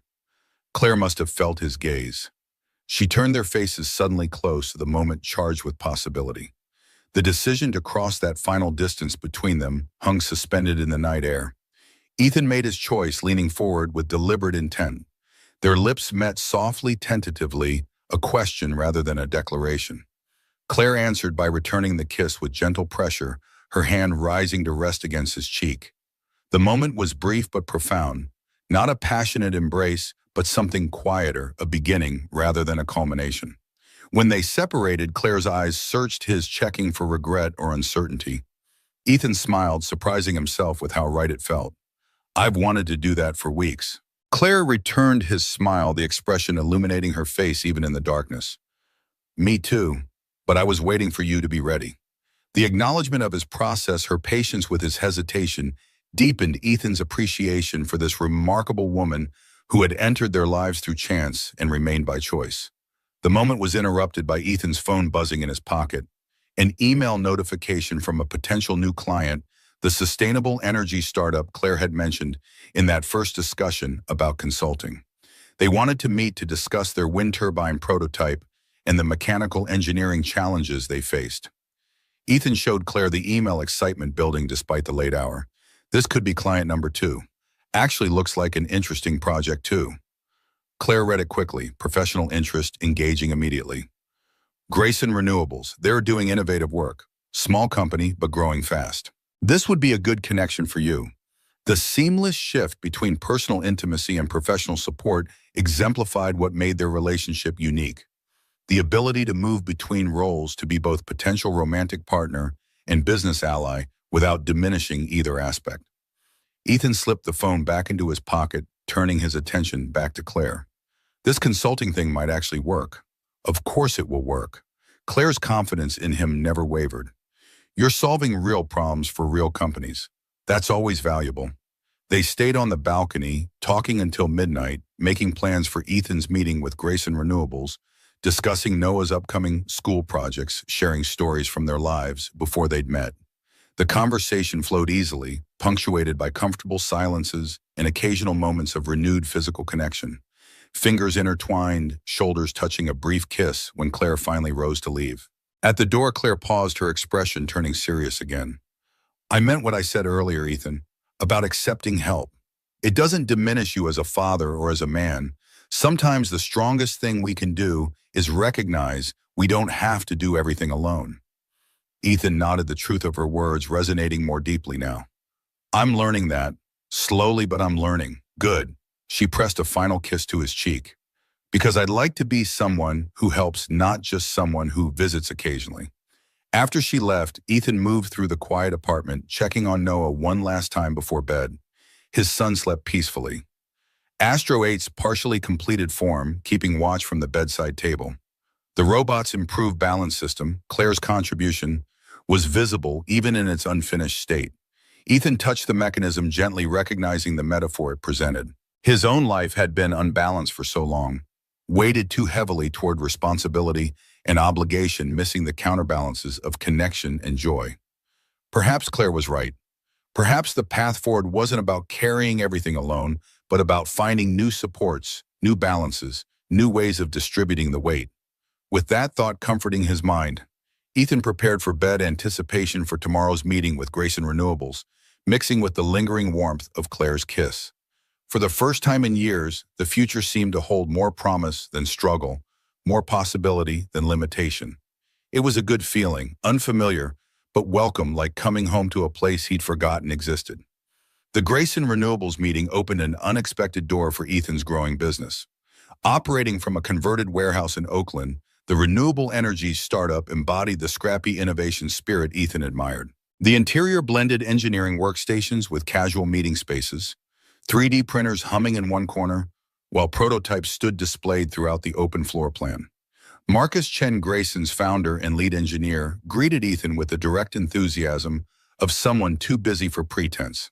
A former MIT researcher in his early 30s, Marcus had the focused intensity of someone pursuing a vision rather than just a business opportunity.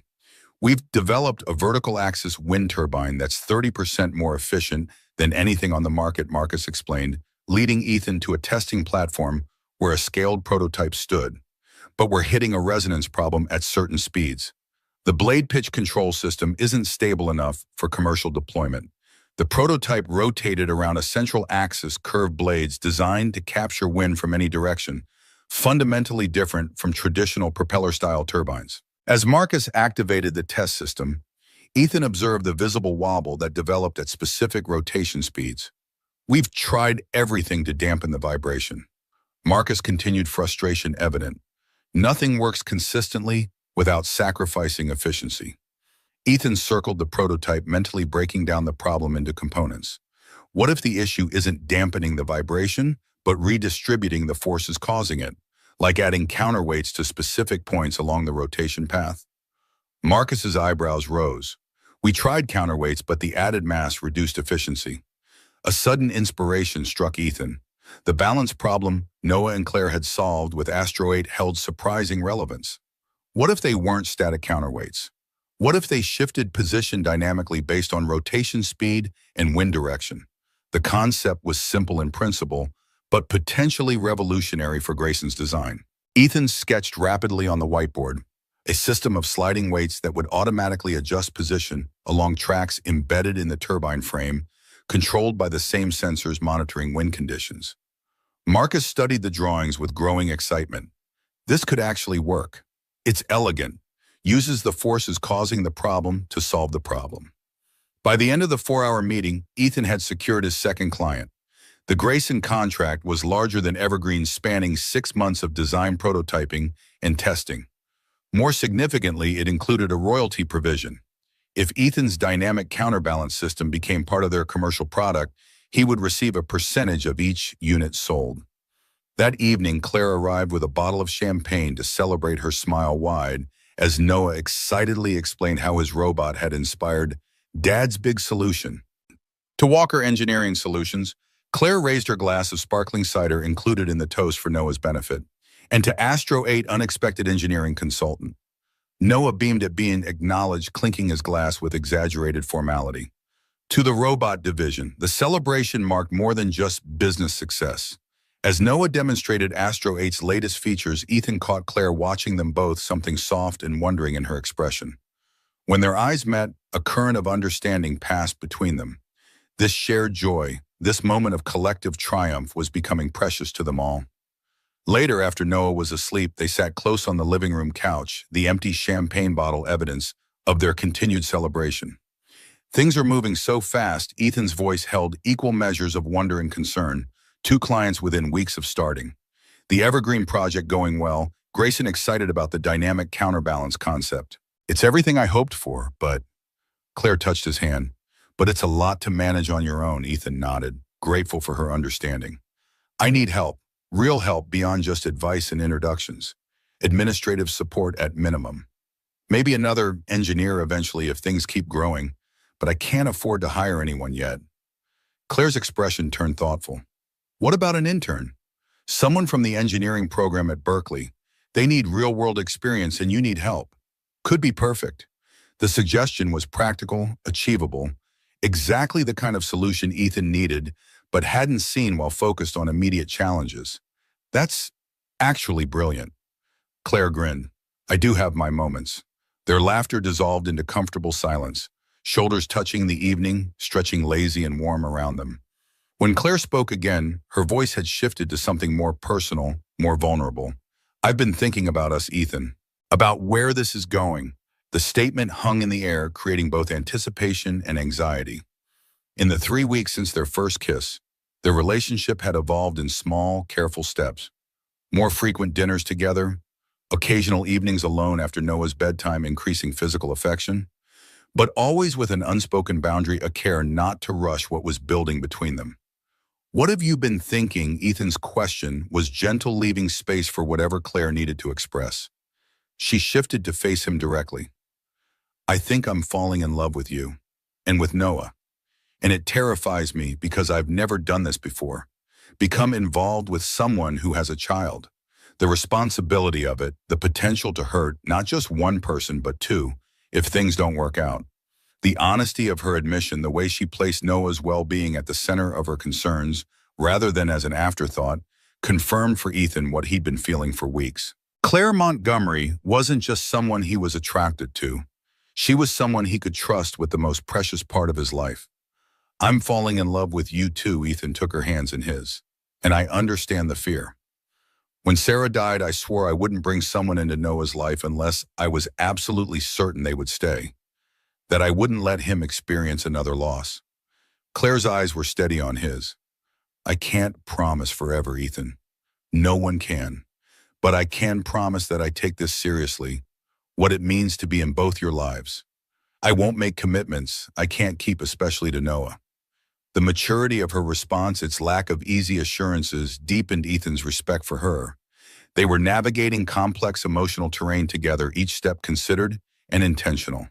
"That's all I can ask," Ethan leaned forward, resting his forehead against hers. "That we're honest with each other and with Noah. That we move at a pace that feels right for all of us." Their kiss that night felt different. Not a tentative exploration, but a deliberate choice and acknowledgement of the path they were choosing together. The following weeks brought a new rhythm to their lives. Claire found Jack Chen, a brilliant Berkeley engineering student, to work as an intern for Walker Engineering Solutions. With Jack handling some of the daily implementation work at Evergreen, Ethan could focus on the more complex design challenges for Grayson, while still maintaining time for client relationships and, most importantly, for Noah. Claire's presence in their lives grew more consistent. She joined them for dinner most evenings, helped Noah with homework, and became a regular participant in weekend activities. Her relationship with Noah deepened through their shared work on Astro 8, to which they added a solar panel system Claire found at a makerspace auction.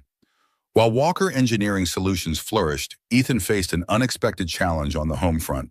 The bank sent a notice offering a loan modification that might save their apartment, but only if Ethan could make a substantial down payment. With the Evergreen project nearly complete and the Grayson work proceeding well, it seemed financially possible if tight. The night Ethan received the bank's offer, he spread the documents across the kitchen table after Noah was asleep, calculating what they could afford. Claire found him there, surrounded by papers, expression intent. Good news or bad, she set a cup of tea beside him, peering at the documents. Ethan explained the situation, the possibility of keeping their home balanced against the financial risk of committing so much capital when the business was still new. Claire listened carefully, asking insightful questions about cash flow projections and contract timelines. "What does your gut tell you?" Claire's question cut through the numbers and calculations. Ethan sighed, finally articulating the concern beneath his hesitation. "This apartment is the last place Noah lived with Sarah. It's where we built our life since she died. Leaving feels like losing another piece of her." The admission revealed a truth Ethan hadn't fully acknowledged even to himself. Claire's expression softened with understanding. "That makes sense, Ethan. Places hold memories, connections to people we've lost." She touched his hand gently. "But have you considered that maybe Sarah isn't just in these walls? That she's in Noah's smile, in the values you're teaching him, in the memories you keep alive?" The perspective shift hit Ethan with unexpected force. He'd been clinging to physical spaces and objects, afraid that moving meant abandoning Sarah's memory. But Claire was right. What mattered most couldn't be lost with an address change. "You're right," Ethan squeezed her hand in gratitude. "Maybe instead of stretching ourselves financially to stay here, we should be looking at what would work better for us now, for the business, for Noah, for our future." The decision crystallized over the next few days. Rather than accept the loan modification, Ethan would let the apartment go and find a new place. Something with more space for both Noah and the growing business. It was a practical choice, but also an emotional one, a step toward building a life that honored Sarah's memory while embracing new possibilities. Their apartment search led them to a small house with a converted garage that could serve as Ethan's office. Located in a quieter neighborhood, it offered something the apartment couldn't: a small backyard. When they toured it together, Noah immediately claimed the slightly larger bedroom, already planning where Astro 8's charging station would go. It has a yard. Noah pressed his face against the window, overlooking the small neglected garden space. Mom always wanted a garden. She told me we'd grow flowers together someday. The simple statement caught Ethan off guard. Noah rarely spoke of specific memories with Sarah. He'd been too young when she died to retain many clear recollections. This one felt precious, a fragment Ethan hadn't known Noah preserved. She did love gardens, Ethan confirmed, throat tight. She used to take pictures of flowers wherever we went. Said she was collecting ideas for when we had our own place with a yard. Claire, who had been giving them space during this moment, approached slowly. Would you like to plant a garden here, Noah? If your dad decides on this house, Noah nodded solemnly. A memory garden. For Mom. The three of them stood together at the window, looking out at the small patch of earth that held such unexpected significance. In that moment, Ethan felt a shift.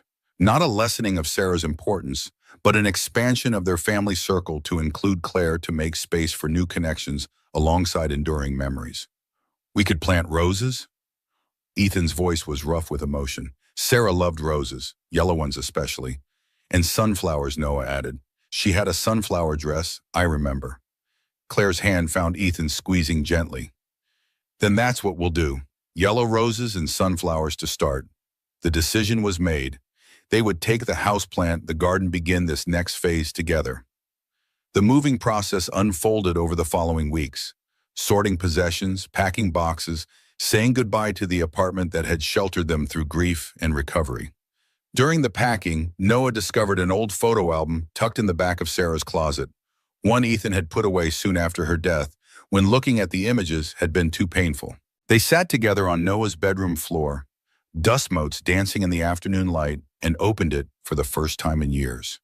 The album chronicled their life before Noah was born and through his early childhood. Sarah and Ethan young and laughing on their first date, their wedding day. Sarah pregnant and glowing baby Noah cradled in his mother's arms. Each image was carefully labeled in Sarah's neat handwriting, dates and place of preserved. She's so pretty. Noah traced his finger over a photo of Sarah holding him as a toddler, both of them grinning at the camera. I wish I remembered her better. Ethan's throat tightened. I wish you did too, buddy. But you know what? You have her smile, and her curiosity, and her kindness. You carry so much of her with you every day. Noah considered this, head tilted thoughtfully. Do you think she'd be happy about Claire, about us moving? The question cut to the heart of what Ethan had been feeling throughout this transition. He took a moment to find the right words, wanting to honor both Sarah's memory and their present reality.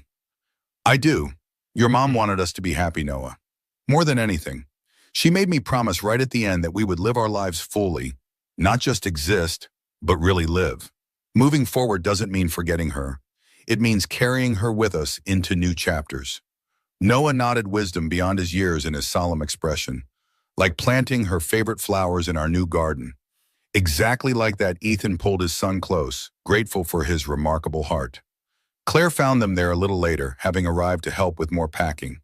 She paused in the doorway, taking in the scene, father and son surrounded by photographs.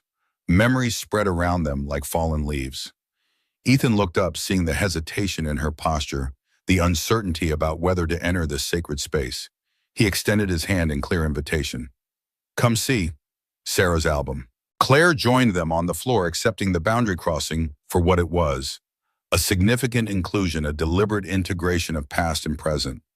She looked at the photos Noah eagerly showed her, asking questions that helped him articulate memories and connections, creating bridges between what had been and what was becoming. She loved yellow roses. Claire smiled at a photo of Sarah in a garden bending to smell a bright bloom. We'll have to plant several varieties then. Maybe a climbing rose for the back fence. The way Claire honored Sarah's presence without competition or insecurity eased something in Ethan's heart. This wasn't replacement, but expansion. His son's life enriched by both the mother he'd lost too soon and this remarkable woman who had entered their world through chance and remained through choice. Moving day arrived with the organized chaos such transitions always entail. Claire had arranged for several Montgomery Corporation employees to volunteer with the heavy lifting, a gesture Ethan initially resisted but ultimately accepted as the practical necessity it was. Noah supervised the loading of his laboratory equipment, ensuring Astro 8 and the robot parts collection were handled with appropriate care. By evening, they were settled in their new home. Boxes everywhere, furniture arranged approximately where it belonged, exhaustion permeating every muscle. Claire had stayed throughout, directing traffic, unpacking kitchen essentials, making sure Noah's room was set up enough for him to sleep comfortably that first night.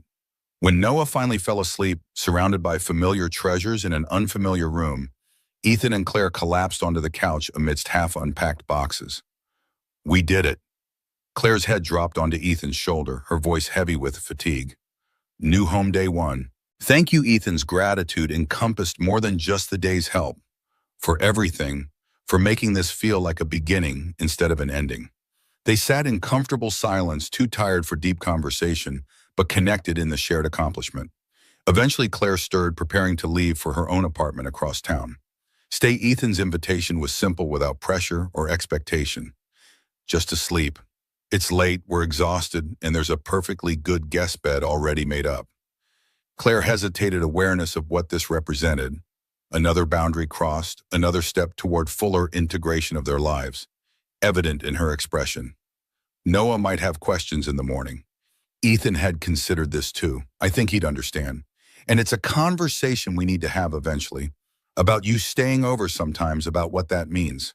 But tonight could just be about being too tired to drive home. Claire's smile held equal parts affection and amusement. Very practical framing, Mr. Engineer. I do have my moments. Ethan echoed her words from weeks before, earning a tired laugh. She stayed. In the guest room, just sleeping, as agreed, but the simple act of waking up under the same roof the next morning shifted something fundamental in their relationship. Noah accepted Claire's presence at breakfast without question, as if her belonging in their home on a Sunday morning was the most natural thing in the world. That day, they began the garden. The previous owners had left the small yard neglected, weeds claiming most of the space, but beneath the overgrowth lay potential. The three of them worked together under the spring sunshine, pulling weeds, turning soil, planting where the roses and sunflowers would go. Noah took his role as chief garden designer, seriously consulting the gardening book Claire had brought over, measuring spaces with careful precision.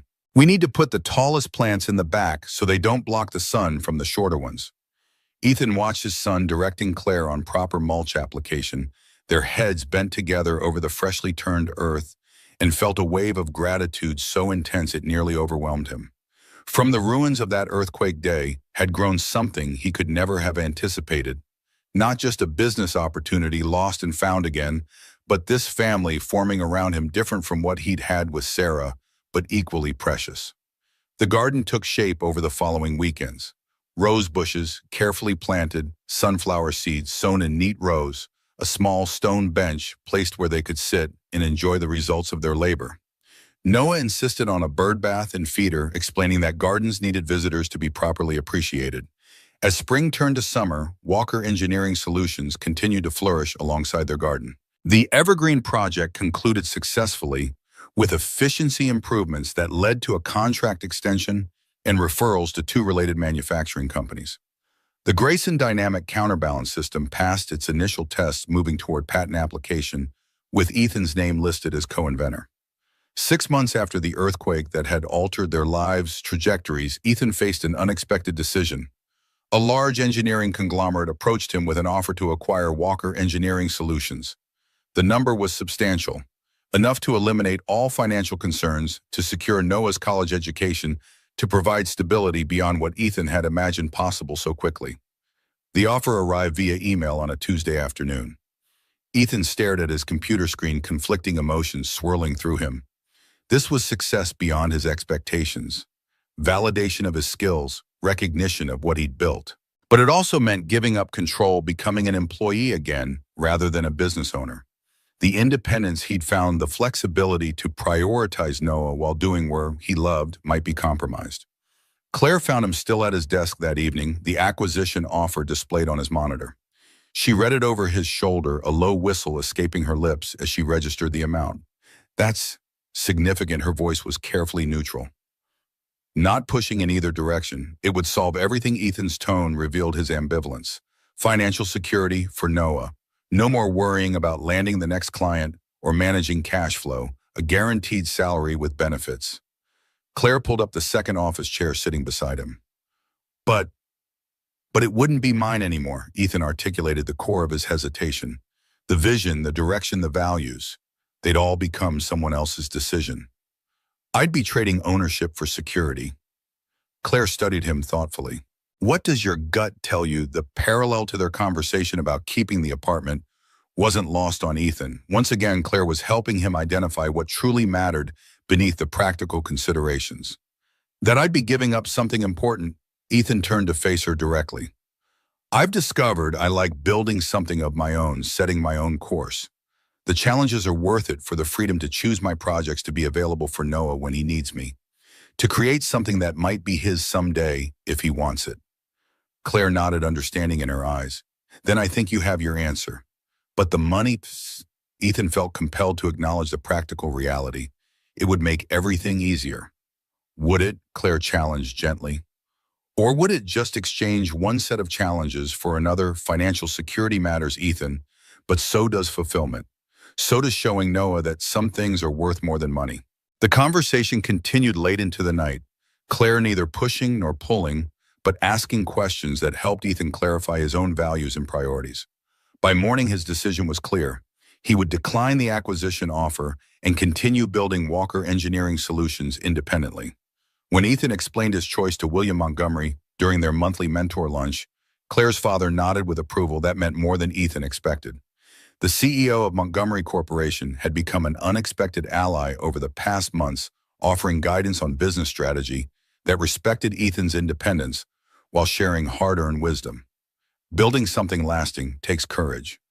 William's weathered hands cupped his coffee mug, particularly turning down money when it's offered. But in my experience, the companies worth having are the ones that reflect their founders' vision and values, not just their technical capabilities. The validation from someone who had built a significant business empire carried weight. Even more meaningful was William's next statement, offered casually as they finished their meal. Claire seems happier than I've seen her in years, more grounded, more herself. His gaze was direct, assessing. Whatever you're doing in that department, keep it up. The oblique acknowledgement of Ethan's place in Claire's life, coming from her sometimes intimidating father, felt like a significant milestone. William Montgomery wasn't a man who offered praise easily or welcomed people into his inner circle without careful consideration. I intend to. Ethan met the older man's gaze steadily. She's important to me. To us. Noah and me both. William nodded once message received and acknowledged. Then let's discuss how to structure your next round of growth without sacrificing ownership. You'll need capital eventually, but there are ways to get it while keeping control. I made the mistake of selling my first company too early. I learned that lesson the hard way.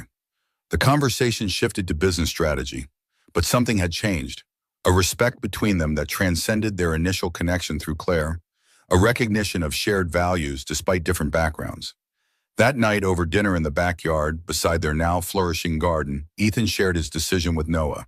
His son listened with surprising attentiveness as Ethan explained the acquisition offer and why he turned it down.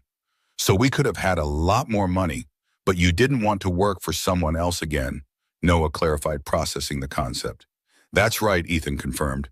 It would mean I couldn't choose my own projects or set my own schedule. And I like being able to pick you up from school or take days off when you have events. Noah nodded, considering this with the seriousness he brought to all important matters.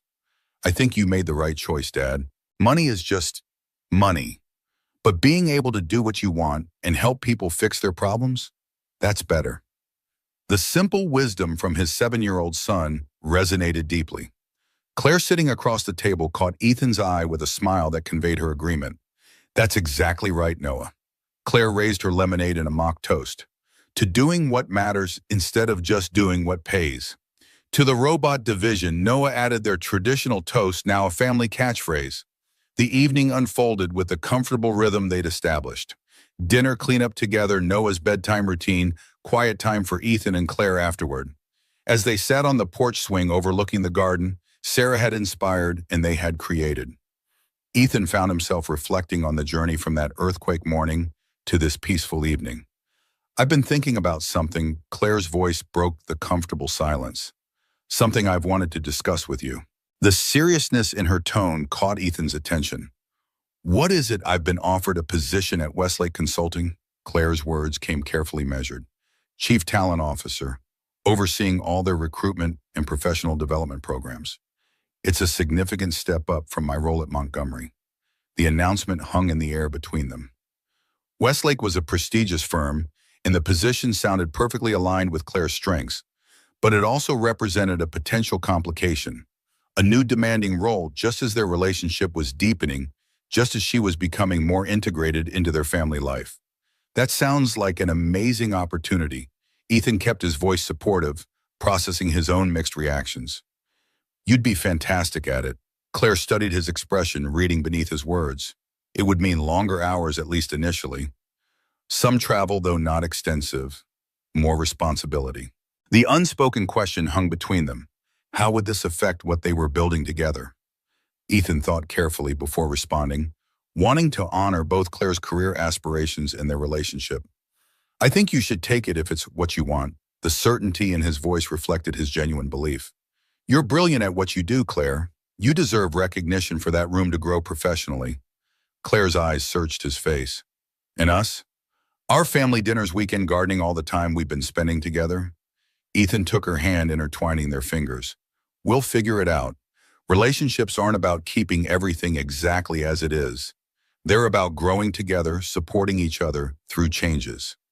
I supported your career before we met, and I support it now. The tension in Claire's shoulders eased visibly. I was worried you might see this as me pulling back, choosing career over us. Ethan smiled, understanding her concern.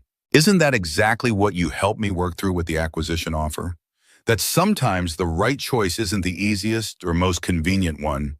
Claire laughed softly, recognizing her own logic reflected back. Touché, Mr. Walker. Besides, Ethan continued, more serious now. I'm building a business while raising Noah. If anyone understands balancing professional ambition with personal priorities, it's me. We'll make it work, Claire. Different schedules maybe, but the same commitment. The relief and gratitude in Claire's expression confirmed he had found the right words. She leaned against him, her head fitting perfectly against his shoulder. There's something else I've been thinking about too. Something more personal. Ethan waited, giving her space to continue at her own pace. I love this house, Claire's voice softened. I love our Sunday mornings here, and game nights, and gardening with Noah. I love waking up with you and making breakfast together, and all the ordinary moments in between. The direction of her thoughts became clear, sending a wave of warmth through Ethan's chest. Where are you going with this? You said Montgomery? Claire sat up, facing him directly now. I'm wondering how you'd feel about me being here all the time, about us living together, officially, intentionally as a family. The question represented another threshold in their carefully navigated relationship. Ethan considered it with the thoroughness they'd both come to value, thinking about practical implications and emotional readiness. Noah's adjustment, their still evolving relationship, the intertwining of their lives in this most concrete way. I'd like that. A lot. Ethan's response was simple but heartfelt. I think Noah would too. He already asked when you're coming over next, whenever you're not here. Claire smiled, but her expression remained serious. Are you sure it's not too soon? It's only been 6 months since we met. Ethan thought about time frames and readiness, about the arbitrary measures people use to gauge relationship milestones. Some people spend years together without truly knowing each other. I think we've been intentional enough about every step to trust our judgment on this one. Besides, you're already here most nights. This would just make it official. The practical observation made Claire laugh, tension-breaking. Very logical as always. I do have my moments. Ethan pulled her closer, their familiar exchange now a cherished ritual. They discussed logistics, Claire's lease ending in 2 months, how they'd explain the change to Noah, where her furniture would go, how to balance their different living habits. The conversation was both mundane and profound, the ordinary details of combining households underlaid with the significance of the commitment they were making. When they told Noah the next morning over breakfast, his reaction was characteristically straightforward. So Claire will be here every day, and all her stuff too. That's the plan. Ethan watched his son carefully, looking for signs of uncertainty or concern. How do you feel about that, buddy? Noah considered for a moment, then nodded decisively. I think it's good. Astro 8 needs both of you here for upgrades. And we can work on the garden more. And Claire makes better pancakes than you do. The simple acceptance delivered with a child's honest pragmatism made both adults laugh. Claire reached across the table to squeeze Noah's hand. Thank you, Noah. That means a lot to me. The emotion in her voice reflected what this acceptance meant. Not just Ethan welcoming her into his home, but Noah welcoming her into their family. Can we paint my room blue before you move in? Noah's attention shifted to practical matters. Mom always said we could paint it someday, but we never did. The mention of Sarah in this context, casual matter-of-fact connecting her to their current plans rather than setting her apart from them, felt like a blessing from beyond. Ethan caught Claire's eye, sharing the moment of recognition. Blue sounds perfect, Claire smiled at Noah. Maybe we could paint next weekend. Make it a family project, with sharks on one wall. Noah's imagination expanded rapidly, and maybe space on the ceiling, with glow-in-the-dark stars. The conversation spiraled into increasingly elaborate bedroom design plans, Noah's excitement building with each new idea. Ethan watched them, his son and the woman he loved planning their shared future with such easy joy, and felt a completion he hadn't experienced since before Sarah's death. Later that day, in a quiet moment while Noah worked on Astro 8's latest upgrade, Ethan found Claire in the garden, tending the yellow roses that had begun to bloom, their color bright against the green foliage. She looked up as he approached, sunshine catching in her hair, a smudge of soil on her cheek. He was struck suddenly by the journey that had brought them here.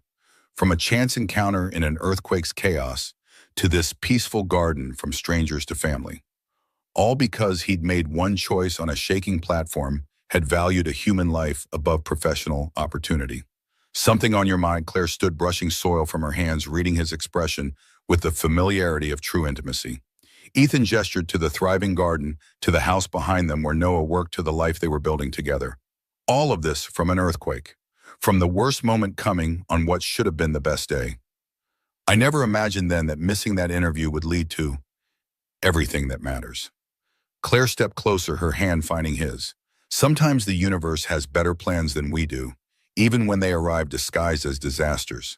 The wisdom in her words matched his own emerging understanding that life's most significant gifts often came through unexpected doors, that loss and opportunity were sometimes different faces of the same moment. I like our plan better than the one I had that morning. Ethan pulled her gently into his arms.